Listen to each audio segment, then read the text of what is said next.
Hello everybody, I'm Possessed Pixie and welcome to my channel. Today is Friday, so that means today is a little folklore Friday video, and today we are going to be focusing on the folklore of unicorns. And while I share with you the folklore, I'm going to be doing my makeup at the same time just to kind of help me relax and have fun while I tell you about unicorns. So I say let's just jump right in and get on into it. I have a little bit of makeup on from my day today. Literally it's just mascara and eyebrow gel. So we're just gonna move around that. Sound good? Sounds good to me. So what is a unicorn? A unicorn is a creature that is similar to a horse. It typically has an all-white body and a long, twisting or spiraling horn coming out of its forehead. Most typical and famous descriptions of a unicorn involve it being horse-like and white, though sometimes other cultures and descriptions, a unicorn can actually be kind of goat-like. And the word unicorn really just kind of means one horn. So it could, in theory, be like any kind of animal that just has one horn. A narwhal is one to think of. But we really truly associate the word unicorn with unicorns, with the horse-like creature. Some other variations of the unicorn's look include having a tail that is actually more similar to a lion rather than a horse's, and a kind of little beard like a goat, and cloven hooves like a goat, instead of no beard like a horse and all around hooves like a horse. So still on the topic of what is a unicorn, unicorns are said to have magical powers. And these usually boil down to kind of super strength, immortality through kind of a magical means, but they can be physically harmed, as well as healing. Oh, and unicorns are also said to have purifying abilities and are able to purify poisons. Essentially get rid of poison. The typical description of unicorns are said to be pretty docile and benevolent. However, some older folklore tells us that unicorns can be dangerous, but really only specifically when they're provoked or harmed. Unicorns can use their immense... My cat's playing with a toy, so bear with it. Unicorns can use their immense, almost super strength to fight off enemies, and were said to often use their horn to impale their enemies. I'm looking at myself and I keep doing it, but I need to look at you. I'm looking a billion places and it doesn't matter. She just brought me her toy. This is her toy. Woo. But essentially a unicorn can be extremely violent when needed. So the unicorn's origins are actually a little uncertain and kind of hard to trace back. Like most folklore stories, the origins are a little difficult, and these creatures are seen or talked about all over the world. However, some of the earliest depictions of the unicorn come from prehistoric cave paintings that may or may not be based off of an actual animal that is said to have existed. But then another notable moment where the folklore and depictions of the unicorn show up come from the Indus Valley civilization, which formed kind of a powerhouse with ancient Mesopotamia and ancient Egypt. Just to give you a kind of time frame, those are like the three powerhouses of the ancient Near East. So about 3000 BC to 1300 BCE. The imagery of this time mostly came from like seals or stamps, essentially, that belong to the elite. Unfortunately, both the cave paintings and the seals are in real life truly believed to be some other animal that existed at the time, but in folklore and in our imagination, they're unicorns. The first written evidence of unicorns comes from Greek writings of early natural history. The earliest accounts come from a writing in the 4th century BCE by this writer, and in his book, Indica, he includes one of the very first references of a unicorn. He describes them to be a type of wild ass. And this is in quotes, so I'm going to read it from it. Fleet of foot, having a horn a cubit and a half in length, and colored white, red, and black. But this description is also relatively similar to one he gives of an antelope. Do with that what you will. Who's calling me? Okay, back to business. In the 1st century CE, Pliny the Elder writes of a fierce animal he calls monoceros, or single horn, a word with etymology that links to unicorn, which has the head of a stag, the feet of an elephant, and the tail of a boar, while the rest of the body is like that of a horse. It makes a deep lowing noise and has a single black horn which projects from the middle of its forehead, 2 cubits in length. So in the 4th century BCE, I think I just left out a typo, but in the 4th century BCE, it's 1.5 cubit. And then in the 1st century BCE, it was 2 cubits, the horn.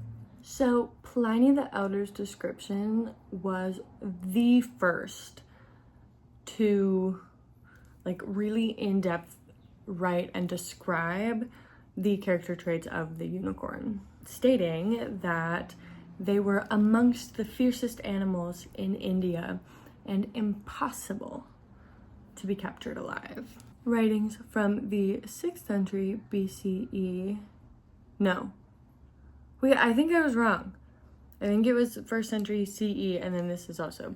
Writing in the 6th century CE gives a description of the unicorn's notorious ability to avoid capture.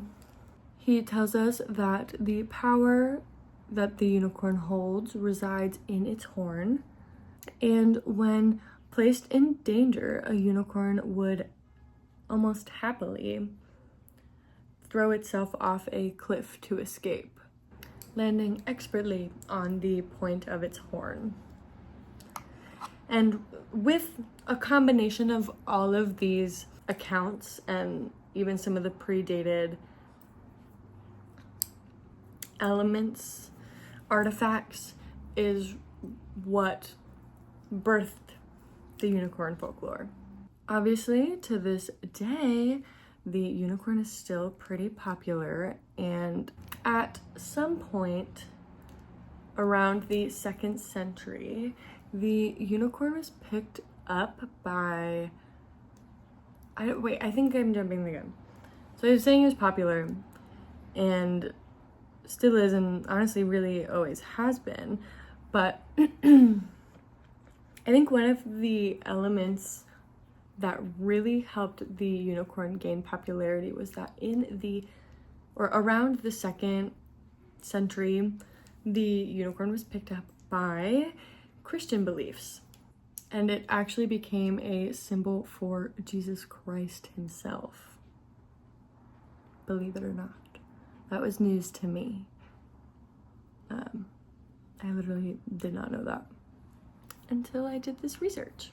The unicorn being picked up by Christian beliefs is most likely actually due to a mistranslation of the Bible's Old Hebrew text, so the Old Testament, which then led to the unicorn being mentioned in some versions of the actual Bible. A Greek Christian text further made popular the allegory of unicorns being strong and fierce by adding that their horn could purify poisonous waters. The text also strengthened another popular belief that had begun to develop, which was that unicorns could only be subdued with the cooperation of a virgin maiden, as unicorns were said to become loving and docile in their presence. News to me, but honestly great for the virgin maidens, being able to befriend unicorns.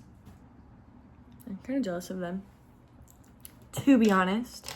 So in the medieval era, in the Middle Ages, is really when the unicorn popularity actually started to pick up. During this time, the unicorn became heavily associated with being a symbol of chivalry, specifically with heroic lovers and their lady companions, which were often compared to the relationship between the unicorn and a virgin. During the Renaissance, in a move away from the Christian allegory, the unicorn actually became a secular symbol for chastity and loyalty. From the 15th century, unicorns also started to become popular in heraldry. And this is where the frequent depiction of a horse with goat hooves and a beard and a delicate spiraling horn really became popular. Usually in these depictions of unicorns, they were also shown collared or chained or tied up, but with some type of broken chain or situation. And this is likely believed to be a nod to the immense power and the ultimate untamable nature that the unicorns had. In Celtic mythology, the unicorn became a symbol for purity, innocence, and power. And actually, fun fact, the unicorn is Scotland's royal arms, but also their country's animal. You know, like how if you're from the States, there's usually like a bird or a flower to symbolize your state.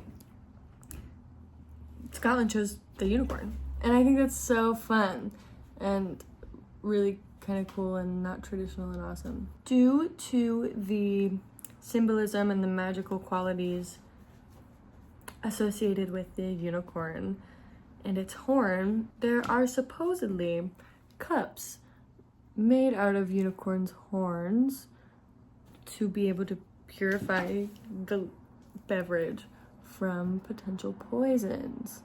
In the 17th century, London newspapers actually contained advertisements for miracle elixirs.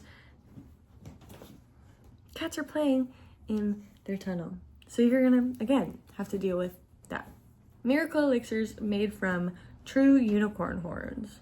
These were said to relieve a full-on list of diseases, from ulcers and scurvy to melancholy and fainting spells, on top of being able to purify poison. However, unfortunately, despite the popularity of the unicorn in the 18th century, the popularity, or the belief in the 18th century, the belief began to die out. It wasn't until the Victorian era that the belief and popularity in unicorns really spiked back up. The now famous Lady and Unicorn tapestry were rediscovered and romanticized by Victorian artists, hence boosting the unicorn's popularity. And from this point onward, the unicorn as this glamorized mythical beast grew in popularity, which ends up leading us right in today. I think I need to close this. 1 second. Okay, unfortunately, it's a little bit darker, but we do what we must. From the 18th century up until today, the unicorn has really remained a popular mythical creature and is continuing to boom. I love a unicorn. So again, just to kind of break down the symbolism of what a unicorn has stood for, and objectively, in my opinion, still does symbolize and stand for, includes purity, strength, innocence, power, grace, healing, and magic. Oh my god. And I guess that's it. I hope all that was kind of coherent. I'm gonna just kind of talk at you now a little bit while I finish up this look. I'm not really gonna do a whole lot. It's just, it was more eyes focused. I wanted to do blue. But sorry again about missing last week. And if this video is a little bit of a mess, I started a new job, which I'm loving. It's very hands-on and I get home very tired. I'm like in a little trades work kind of situation at the moment, but I'm loving it. It's really fun and I'm learning a lot, which I love. But yeah, I was originally hoping to post and would film and post this last week, but time got away from me. I had to adjust. I'm a person, only human. You get the spiel.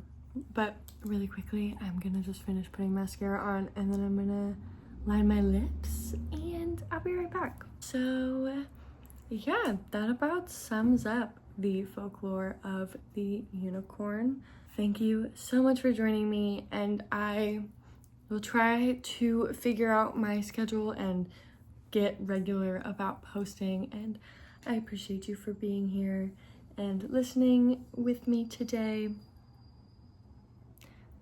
And I appreciate you hanging out with me today. I don't really have that much else to say, but I look forward to seeing you all next week.